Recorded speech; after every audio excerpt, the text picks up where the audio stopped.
Thank you, ma'am. So busy over there. Hi, you guys. All right, everyone.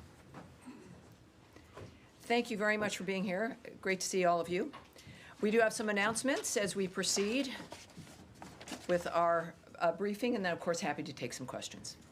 This week, the UN is serving as host to an unproductive and ill-timed conference on the so-called two-state solution in New York City. This is a publicity stunt that comes in the middle of delicate diplomatic efforts to end the conflict in Gaza. Far from promoting peace, the conference will prolong the war, will embolden Hamas, and reward its obstruction and undermine real-world efforts to achieve real peace. As Secretary Rubio has made clear, this effort is a slap in the face to the victims of October 7th and a reward for terrorism. It keeps hostages trapped in tunnels. The United States will not participate in this insult, but will continue to lead real-world efforts to end the fighting and deliver a permanent peace. Our focus remains on serious diplomacy, not stage-managed conferences designed to manufacture the appearance of relevance. Also, the United States welcomes the ceasefire declaration announced yesterday between Cambodia and Thailand. We commend both governments for taking this important step to ease tensions along the border. President Trump and Secretary Rubio spoke with their Cambodian and Thai counterparts on July 26th to underscore the need for an immediate cessation of the violence. Building on those conversations, the United States, working in close coordination with the government of Malaysia, co-organized the ceasefire talks in Kuala Lumpur on July 28th. These talks provided a vital platform for both parties to come together in good faith and ultimately reach agreement on a ceasefire. We are also grateful to Malaysian Prime Minister Anwar Ibrahim for his leadership and for hosting the ceasefire talks. President Trump and Secretary Rubio remain firmly committed to an immediate cessation of violence and expect the governments of Cambodia and Thailand to honor their commitments to end this conflict. Further, in the aftermath of the recent typhoon and tropical storm that have devastated the Philippines, the United States remains committed to supporting the Philippine government in assessing the needs and providing critical assistance. The State Department is deploying a U.S.-based team to strengthen the local relief efforts, including supporting food distribution efforts for displaced families and coordinating logistics for relief efforts led by the government of the Philippines. To date, we have helped transport tens of thousands of food packs to the hardest-hit communities, ensuring vital resources reach those in need. This collaboration underscores the enduring partnership and strong ties between the United States and the Philippines. Finally, in today's topper, yesterday, President Trump announced a trade deal with the European Union, fundamentally rebalancing the economic relationship between the world's two largest economies. This deal marks a generational modernization of the transatlantic alliance and will provide Americans with unprecedented levels of market access to the European Union. The deal bolsters America's economy and manufacturing capabilities. The EU will purchase $750 billion, with a B, my favorite, of U.S. energy and make new investments of $600 billion in the United States, all by 2028. Through decisive leadership and an unyielding commitment to American workers, President Trump has delivered yet another agreement that positions the United States as the world's preeminent destination for investment, innovation, and advanced manufacturing. Since day one, President Trump challenged the assumption that American workers and businesses must tolerate unfair trade practices that have disadvantaged them for decades and contributed to our historic trade deficit. Yesterday's announcement opens up historic market access to the second largest economy in the world, reestablishing the strong, positive, long-term relationship between the United States and its key ally, the European Union. And before we begin, and I'll take your questions, we've switched things up a little bit here in the front row. I'm looking at some new faces, while all the faces that you guys recognize at home, watching the briefings for these last 6 months, recognize. I have to say that the bullpen members and the individuals that you see on camera have their own fan bases, if you will. So people are excited, of course, each day to see the exchanges, and I appreciate that. But what people may not know are the number of people who come to this room for each briefing, who are journalists with outlets that speak to people around the world. And we think it's time, as I'm used to seeing, well, you far back there, nice to see you, Nadia as well. But I'll be introducing you to the front row today. It'll change for each briefing. But this is an opportunity for us to get to know you, for further experience and advancement, for the nature of what Americans in the world see as we answer these questions. Saeed, of course, has his own fan club. But nice to see you over here. It's a little confusing as opposed to over there. So just as a reminder, for those of you watching at home, whether it be C-SPAN, of course, or our State Department account on X, et cetera, wherever you may be viewing us. First, over here is Saeed. Saeed is with Al-Quds, a bullpen member, as a matter of fact. And Tim with the Washington Examiner here. Welcome aboard, Tim. We also have Yelena, yes, from NTN from Colombia. Vaughn is here with Washington Times. And Danielle, as we noted, and Nadia, who you've also gotten to know here at our briefing. So welcome to the front row. Again, it will change for each briefing. I don't know what Tommy has in mind for Thursday. He'll be briefing on Thursday as usual. But let us begin with your questions. I'll start with the front row. Yes, sir. Vaughn. President Trump and Israeli Prime Minister Benjamin Netanyahu have issued seemingly contradictory statements on the humanitarian crisis in Gaza. Is there a rift emerging between the two leaders, and how is this impacting peace efforts, if at all? Well, of course, what I won't comment on is the nature of a relationship. What we've seen between the president and the prime minister has been a very good relationship. Certainly, this is a fluid, dynamic situation. That's an understatement when it comes to what's happening in Gaza, especially with the new efforts regarding the humanitarian assistance.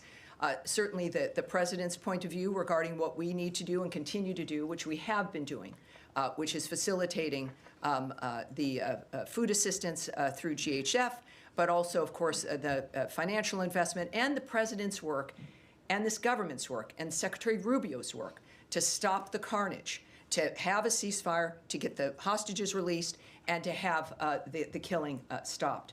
I think that when we look at the nature of remarks by the president, there's one thing that's clear. That everyone can agree on is that it is his humanitarian nature to focus on diplomatic solutions, but he is a realist and he'll go and do what he needs to realize what his goals are, which is peace and a ceasefire. And also, I think the recognition that no one has denied, we have not denied it in this room, that the humanitarian assistance to this point has not been enough. My argument is that it would never be enough in that obscene, unnatural environment. And so we're proceeding in that regard, and of course, with President Trump's leadership, as he noted yesterday, to do even more to assist when it comes to food and other aid. So that's, I think, without getting ahead of the president, as we'll learn more about what his plans are coming up. We know the secretary, of course, has led the way in this regard as well. But the focus remains certainly the humanitarian aid, and our focus remains also on a ceasefire and ending that carnage. All right. Yes. Yeah, thank you, Tommy. I like this disposition. It's really nice. Don't get used to it. Okay. All right. I have two questions, if you don't mind. The first one is about the United Nations conference that is taking place in New York. You just read the statement. We heard the president. We all agree that Hamas attacked Israel October 7th. But there were like 193 nations attending. So my question, led by the French and the Saudis, that struck a deal also with the United States in a couple of months ago. So we understand there's going to be, hopefully, the president is only 6 months in his mandate with the secretary, and they're fighting for a peace deal. But the question is how the State Department envision the future for the Palestinian and the Palestinian state. Yes. Is there going to be a Palestinian state, or they're pushing for one state solution? First of all, the president has noted, as has Secretary Rubio, that at least they are envisioning a future, which is not something that most people can say. All of their work has led to getting to a point where we can discuss and envision that future and then act on that. Regardless of the conflict that has been worked on, whether it's Russia, Ukraine, the Gaza Strip, or anywhere else, you can't really begin to contemplate what's next until people stop killing each other. We are still at that point. We have not, because of Hamas's recalcitrance and refusal to lay down its arms, refusal to release the hostages. We're not at a point where we're looking at, what is next. We know things will have to be rebuilt. The president has made remarks in that regard. But from the beginning, calling for new ideas and a new way forward so that it's not just a repeat of what we've experienced for generations now. And if I can do a follow-up about the Gaza Humanitarian Foundation. Yesterday, the president also talked with the UK Prime Minister, and the UK will help in the Humanitarian Foundation, in the aid. So what are we going to see next? Is the president at the State Department see that this organization somehow maybe is not working out for different reasons? Well, what I said from the start is that this is not about what has not worked. Clearly, we're now, I think, close to 100 million meals have been distributed by GHF. But as we've discussed, there has to be more. There's always had to be more. The calls from the president, from the secretary, and even GHF has been, have more, join us. There needs to be more ideas, more movement. We know, of course, there have been some airlifted airdrops of food. There's been corridors there's a window for corridors for delivery of more aid. And that's, of course, that's good, that's important. But adding to the aid and to the mechanisms that are there is what we've all called for. It is not an indication that there should be only one. It should be, everyone should be contributing to helping to make a difference here. So far, it has been GHF with a mechanism that has worked to keep the aid out of the hands of Hamas. And that has been fundamental. So it's good news. And of course, as the president returns to the United States, no doubt we'll have more information about how much more good news we'll have regarding aid and supplies. Yes. Thank you. Thank you. And hold on, please. Hold on. Me? No, Thank you, Tammy. no, not you. I don't. Maybe it's my pointing, or maybe because there's a tall guy here. Yes, ma'am. Thank you. I just want to follow up on what Trump has said about setting up new food centers. Will Sure. these be part of the GHF? We don't know the framework of how something would proceed regarding the details. I'm waiting for the president to return and don't want to get ahead of him regarding announcements and what the framework would be. When do you expect this to be announced? Considering the nature of the urgency of the situation and everything that President Trump does, very quickly and very soon. But we'll let that play out when he gets here and we get the details from those involved. And if I could just follow up, the IPC has said that GHF food items require water and fuel to cook, which is largely unavailable. And the IPC's Famine Review Committee said that their analysis of the food packages supplied by the GHF shows that their distribution plan would lead to mass starvation. Has the U.S. vetted what supplies the GHF is providing and ensured that they are providing the necessary nutrients and that they are able to be cooked? All right, I'm going to pass this off so we can get an answer to you. I do know that, again, the issue here is getting more food, more access, more everything. That has always been at the top of our list. But when it comes to this specificity of what's being handed out, we'll get back to you. Yes, ma'am. Thanks, Tammy. The president has now said multiple times that his administration has pledged $60 million toward food and other supplies for Gaza. The State Department has only announced $30 million for the Gaza Humanitarian Foundation. Can you say, has more money been earmarked for the GHF, or is there other funds that are going out to make up for that $60 million, the $30 million difference here? I would suggest a question for the White House there. Again, I know what we've done here at State. Clearly, the president is in a position when it comes to decision-making, knowing what parts are moving and where things are headed, that they would have probably a better answer for you regarding the rest. But it's only $30 million for GHF at this point. Can you say that? From what we, of course, have announced here at the State Department, that's in this particular, I would caution against the suggestion that with what State may have done and what's been announced is a reflection of the complete picture. So I tend to caution about those things. I will caution about that again. But this is, as we all know, a very large issue.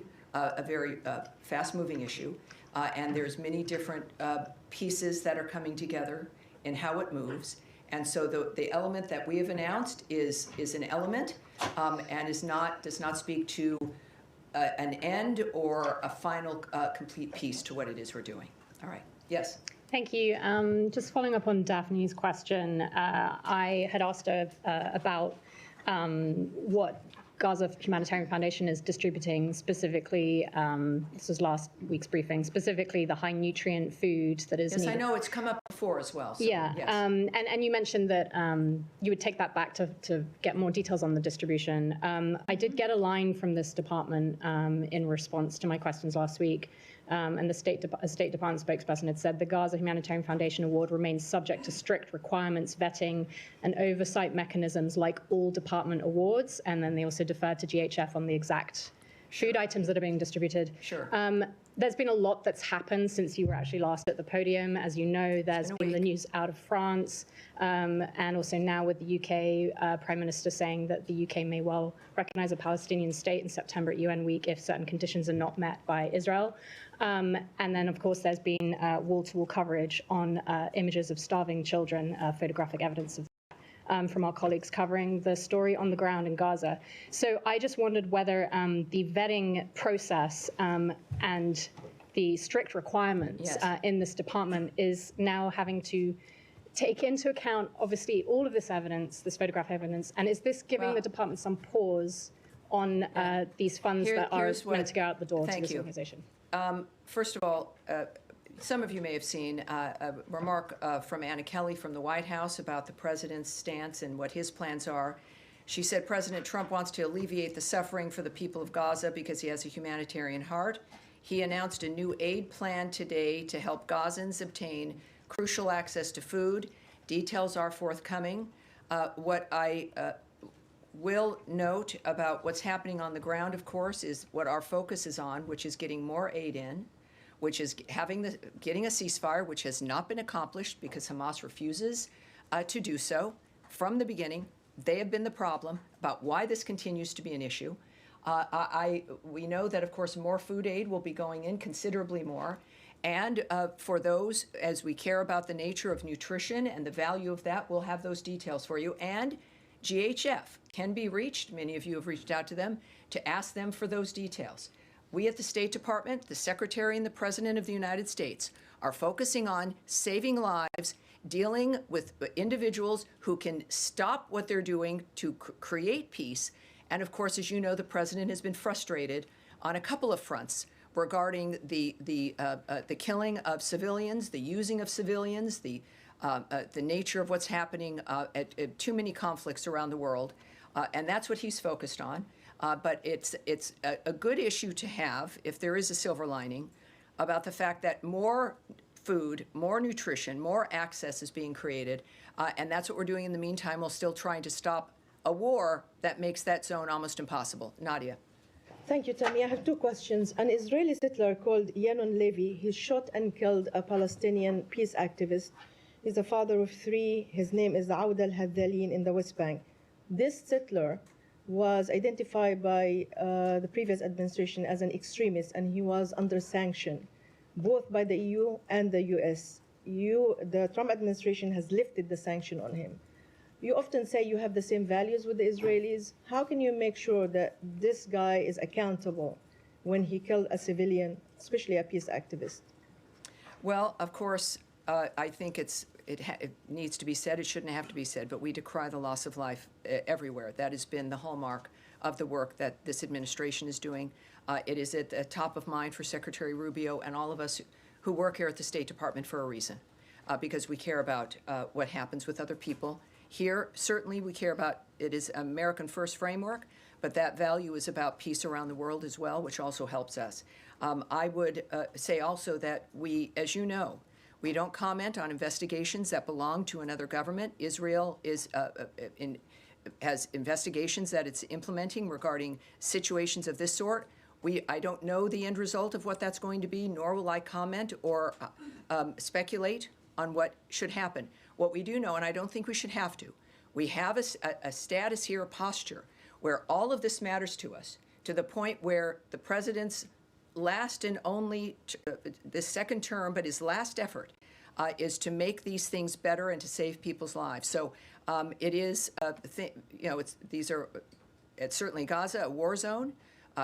We're doing our best to make a difference there, and we will wait for the result of an investigation before we have any comment. Sure, this guy in the West Bank is not in Gaza. Well, but with the West Bank and Gaza, obviously, the nature of conflicts and what we've been working on, but I appreciate that, yes, of course.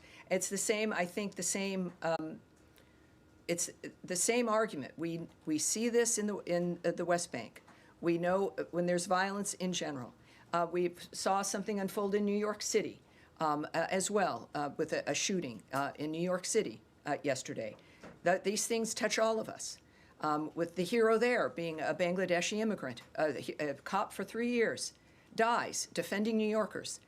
It is the American story, and it's something that we all work to help try to make a difference on. All right. My second question is, two Israeli human rights organizations found that they concluded that Israeli practice in Gaza has aspects of genocide. The Trump administration has put sanctions on UN officials who concluded the same.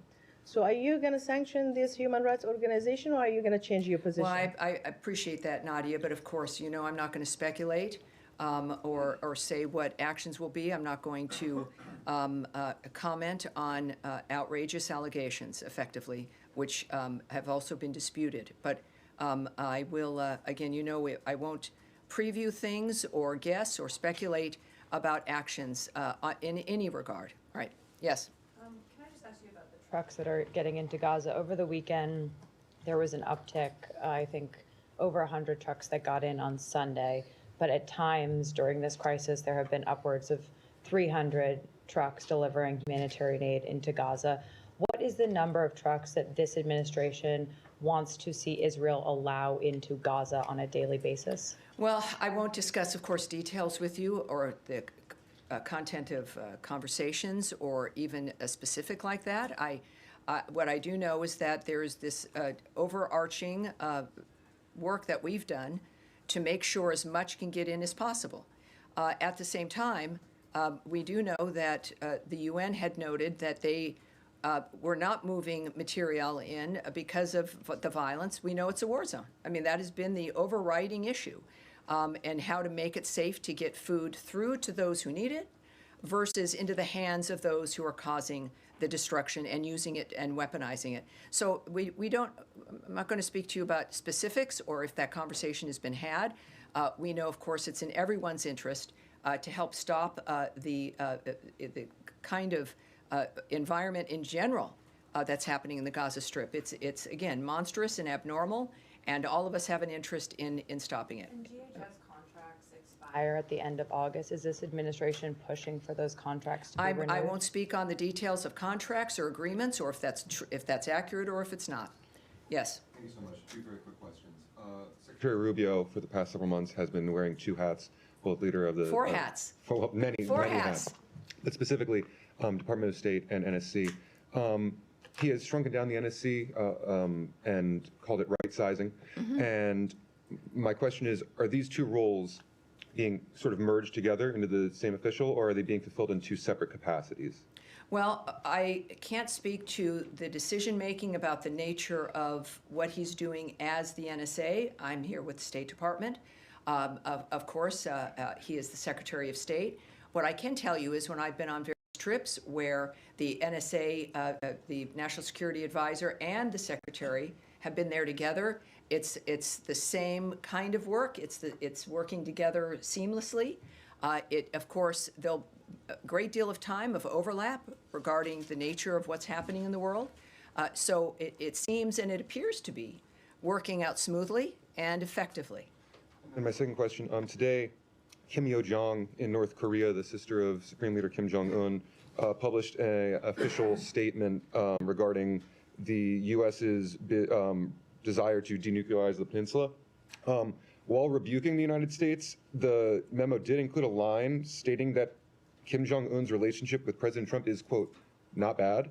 And I'm just wondering if the Department of State is familiar with the nature of bilateral relations between the U.S. and North Korea at this time, and why they might have said that. Well, I would suspect that you should contact the White House when it comes to the relationship between the president and another country.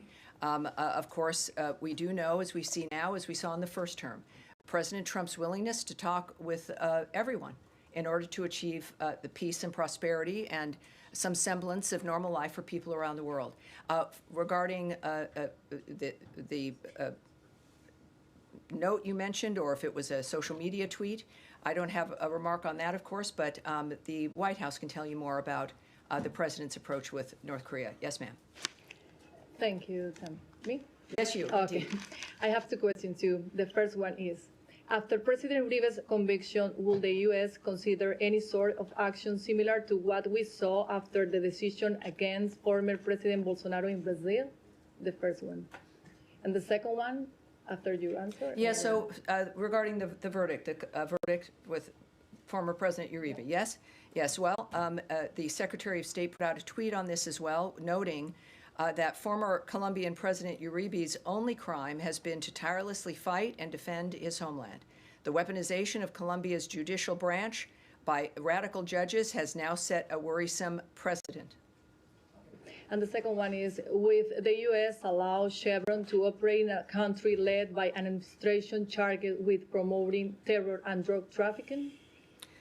Well, I can tell you this, and I love your very direct questions. I know that there's two separate details that I don't have in front of me that I want us to take and get back to you in that regard. What we have said repeatedly, though, is that we will not allow oil revenue to fund or benefit that regime. And so I think that's something that we can repeat here at this point. But when it comes to some further details, let's see if we can get you. All right, Saeed.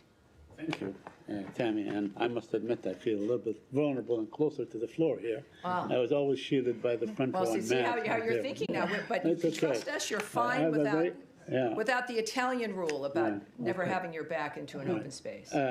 Very quick question. You know, IPC said today what's going on in Gaza is famine. And the reason they didn't classify it as such is because they need the actual data, and they have to be in Gaza to collect that data, which Israel prevent them. So my two questions. Well, let me just say, as you know, I might, is that there is someone preventing people from getting into Gaza, and that's Hamas. Okay. Hamas is preventing everyone from being able to get in there, whether it is reporters, whether it's food deliveries, or those who might need to assess the nature of what's happening on the ground.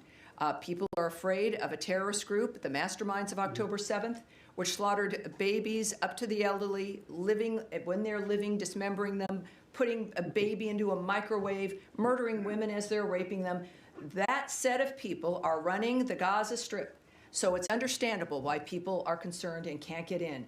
It is not the Israelis who have been defending themselves in this framework and who are ready to sign a ceasefire deal and have been ready for weeks to do so. Well, in fact, the Israelis are preventing everybody. They control the area, but that's another issue. My question to you: does this add the kind of urgency that would allow more trucks? To follow up on Kylie's point, more trucks, and to the level that it was before, it was something like 400, 500 trucks, especially during the ceasefire. And second, would the U.S. call on Israel to allow these groups to go in and give them, the facilities they need to report actually and factually? We've had progress here from the beginning of this conversation, and with the catastrophe of October 7th and what has unfolded since then. We've discussed all the time about what we need, and we've had progress. We've had, again, close now, I think, to 100 million meals distributed by GHF.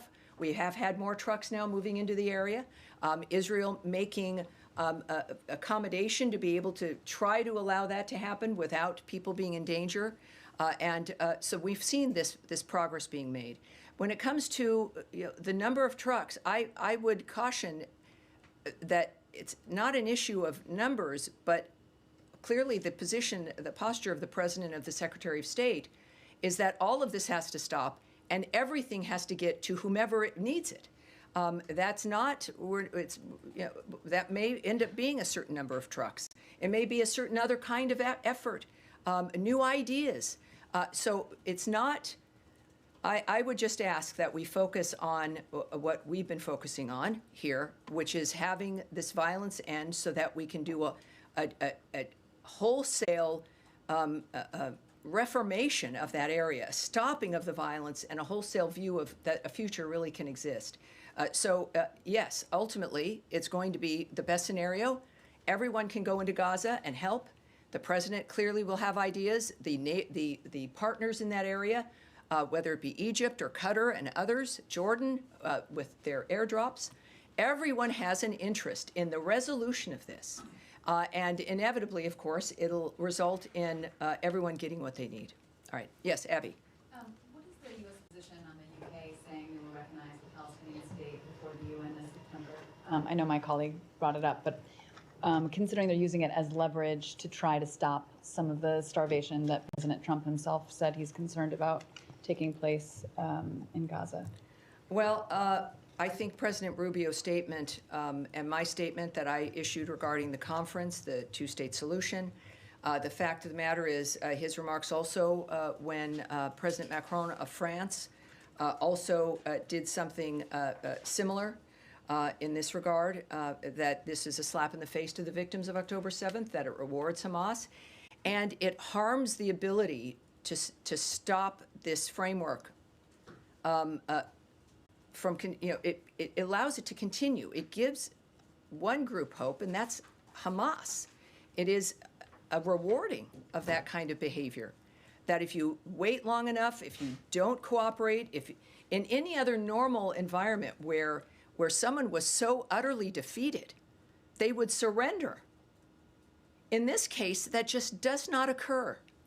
And part of it is because of perhaps the hope that they receive on how long the suffering lasts, how much that pushes the world to acquiesce to their arguments. And that is, there's one group that benefits from the images and the reality of the horribleness, and that's Hamas. And so there's a reason why they don't cooperate and stop. And this adds one more thing onto it that adds into their apparent posture that this is a winning thing to do. Clearly, we are of the opposite mind, and that I think we can say in general about that issue. Right. President Trump said he didn't mind the UK Prime Minister taking a position on statehood. Is that, can you explain what the difference is well, there? Obviously, I'm not going to speculate on the president's reasoning, but I do know that none of us are in the business of telling people not to speak their mind. At the same time, I'm a big believer, as I know the Secretary is and the President is, and we showed this, I think, last November, is that persuading people, explaining your position, why it matters, how it impacts what we all want to achieve, is something that we must do, and that it's the way to persuade people, to change people's minds. So it doesn't surprise me that that is what he said. But of course, we also know, as I described, the nature of our situation here, about what that does in our efforts to stop the carnage. Yes? Thanks so much, Tammy. Appreciate it. GHF, according to the UN, there's been about more than 1,000 Palestinians killed at or near the aid site since May 27th. Does the U.S. have an assessment on that number? It is not. That's not something I will speak on or go into the details about regarding our assessments of that situation. Certainly a wartime situation, but in the details and the numbers, no, I won't speak to that. Okay, and you mentioned the details of this new aid plan will be forthcoming. Are there people? Will they be forthcoming to the State Department, or are they coming from the State Department? Are there people in this building working on something right now? Well, it's the White House who noted that. So the White House noted that the details will be forthcoming. We, of course, all work for the president. He is the guiding hand here, and he gets ideas, and he knows more than all the rest of us know. So we are excited about his commitment, the fact that he and Mrs. Trump are humanitarians and are working first to make America first, so that Americans' lives can be predictable and strong, and we have a future we can look forward to, but also that obviously is translating around the world as well. Yes, sir. Thank you, Tammy. We'll move to Ukraine, if I may. We have new deadline, and Ukrainians are certainly hopeful that the president's new deadline and his tough words about Putin, Russia will follow with certain concrete actions. And in fact, yesterday you told the media that now we are going to see some actions. Now, Yes. the caveat that we have 10 days to go. Can you give us a sense of Oh, you might not even have 10 days. I would just suggest, even when he set that 50-day timeline for Russia, I think one of the things I've said is, that's, who knows when that could happen. He's had timelines before in which he acted very quickly. With the president, he also noted that he shortened that timeline because he pretty much knew what the situation was. My question is, can you give us any sense of any preparation that's going on in this business so the Russians take it seriously? Well, clearly, President Trump has proven that he should be taken seriously because he's a serious man. And we've seen the results of that around the world. Again, most recently in the Indo-Pacific, and of course, with his envoys and the nature of the commitments we've made. I would say that what's been discussed regularly are sanctions, and the president also brought up the issue of sanctions, and even secondary sanctions, as certain countries are benefiting from buying Russian oil. But that's up to the president. We've known that's in his toolbox. There are many things that he can do, just as there are many things that Secretary Rubio can do and help facilitate. But the president himself mentioned those two dynamics. He has been patient, and that may have been misinterpreted by some people. And I think the time for misinterpretation is now over. On that point, Tammy, the president said that he knows the answer, and he also thinks that there's no reason to wait. If there's no reason to wait, then why wait 10 days? Well, again, you're asking, as we know, there are a million fronts in these kinds of dynamics. There's negotiations that go on. I can't speak to what the president's involved in, the conversations that are currently being had, and the importance of what the president says privately and publicly.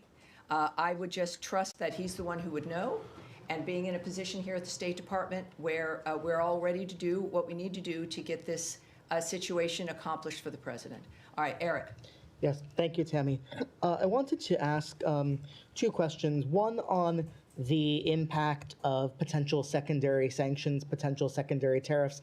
Is there a concern that that may be too blunt an instrument in that some U.S. allies or countries for which the U.S. Has been partnering in having negotiations, fruitful negotiations, as we saw today, for example, China or India, could be hit, that there could be a boomerang reaction from such sanctions, secondary sanctions, or the EU, other countries that would be inadvertently hurt in a way that would be counterproductive to broader U.S. goals? Well, no doubt. I'm not in the business, though, of the negotiations. There are questions that are asked about everything with the actions that might be taken. And I would presume, as we should, that all of the impact would be considered. Obviously, the president's first effort and first desire to solve problems is through diplomacy.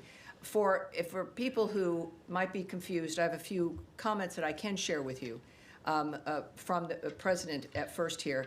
I'm disappointed in President Putin. I'm very disappointed in him. I'm going to reduce that 50 days that I gave him to a lesser number because I think I already know the answer. What's going to happen? He also said, yes, I'm going to make a new deadline of about 10 to 12 days from today. I think that was yesterday. There's no reason in waiting.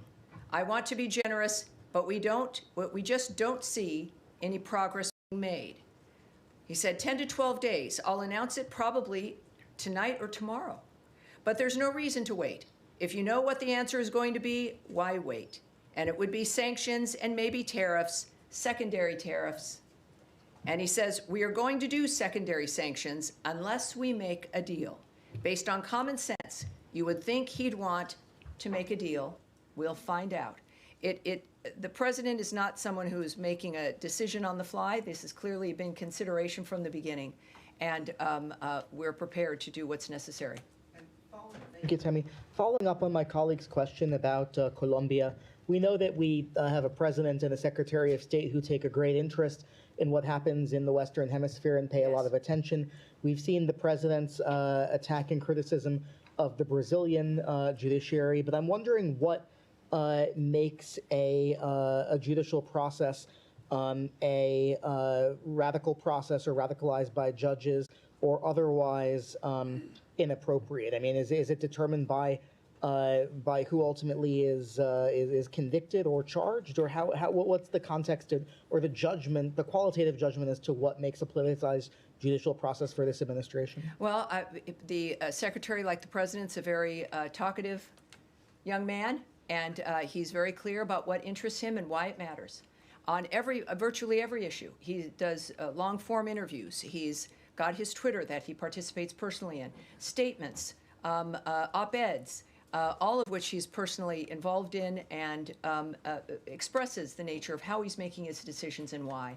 So I will let his work speak for itself, including, again, current comments and no doubt more comments and explanations, if you will, or opinion pieces to help explain why these things matter, why corruption matters, how it might look whatever country you live in, and why it's important to stand up against it.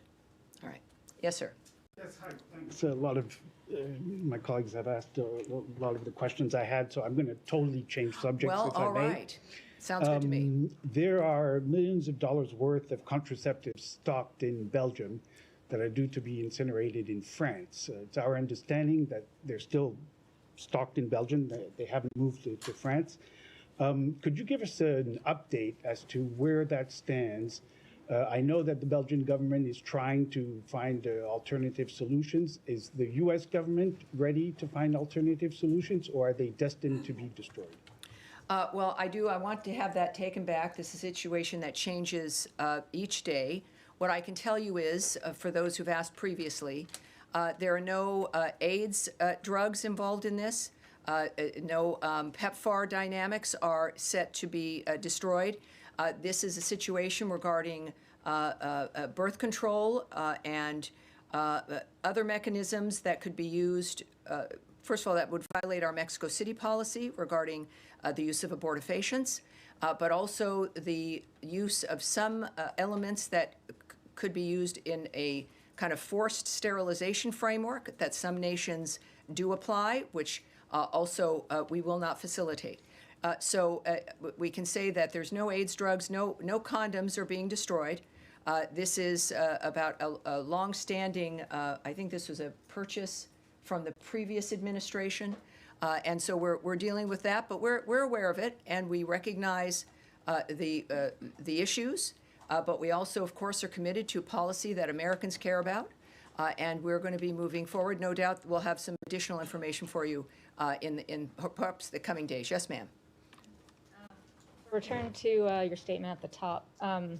Could you explain why talking about Palestinian statehood or Palestinian future in Gaza rewards Hamas or is a slap in the face to the victims of October 7th? And I'm asking, given that none of the parties involved, to my knowledge, who are involved in these discussions, or have plans to recognize statehood, have said anything about wanting Hamas to be in power. It seems like, according to the United States, according to Israel, and obviously as well as all these other folks involved in these conversations now at the UN, no one has expressed a desire to have Hamas in power. So how is that? How does it reward Hamas? I think that it's very often, not most often, actions speak louder than words. And our argument is that there are certain actions you can take that reward in the midst of the defense of a country after a horrific atrocity implemented on October 7th. And the end result is, create a two-state solution, solve this problem, when in fact the problem was mass murder and just an indescribably obscene environment. And then the continuation of the terrorism of the people of Gaza, the first victims of Hamas. Still, the nature of living in that environment, the hostages that remain held, the weapons that remain held, and a refusal. We had a ceasefire early on. We had a ceasefire on October 7th. We had a ceasefire early on. They broke that. And there is a point where you don't find ways to placate or reward the people that have done such horrible things to humanity. The actions of what is being suggested, and I think we've made clear here, do just that. And it is, I think everyone deserves better. Certainly first the Gazan people, but certainly the world itself. Can I All follow right, up? now we're going to continue. Yes, sir, in the green shirt? It has been reported that Taiwanese President Lai's trip to his Central and South American allies with transit in the U.S. has been postponed. Could you elaborate on this, or did the Washington or the State Department play a part in this delay? Well, I do have something I can tell you about this. Taiwan has not announced any travel plans for President Lai. So that is generally a hypothetical now. I know it's been in the news. There's been a lot of questions and a lot of suppositions here that have happened, but I can say that it is a hypothetical at this point. There have been no plans, travel plans for the president. There's been, as a result, nothing canceled. I can tell you, though, a reiteration that transits by high-level Taiwan officials, including presidents, are fully consistent with our longstanding policy and practice. This has not changed. And just as a reminder for people who may have not heard us say this from the podium, if they're newbies, the United States remains committed to our longstanding One China policy, which is guided by the Taiwan Relations Act, the 3 joint communiques, and the 6 assurances. The United States is committed to preserving peace and stability across the Taiwan Strait. Thank you. All right. Thank you, sir. All right, Abby, one more time. Can the State Department confirm or offer comment on reports that 2 Americans were recently detained in Iran on suspicion of spying for Israel? Have they since been released? Has the State Department or the U.S. been in touch with Iran regarding their detainment? I can't speak to that at this point, but hopefully I can soon. And I think that's going to be it for today. Thank you, everyone. And again, Thursday, a lot of these things might return with more and new information, but you never know what's going to happen from one day to the next. Now, the president, I believe, will be back. Tommy Pigott will be at this podium. And thank you so much for being with me today. And my thanks to our guests here on the front row. It was great getting to know you. I appreciate it. And we'll see you again on Thursday. Thanks, everybody.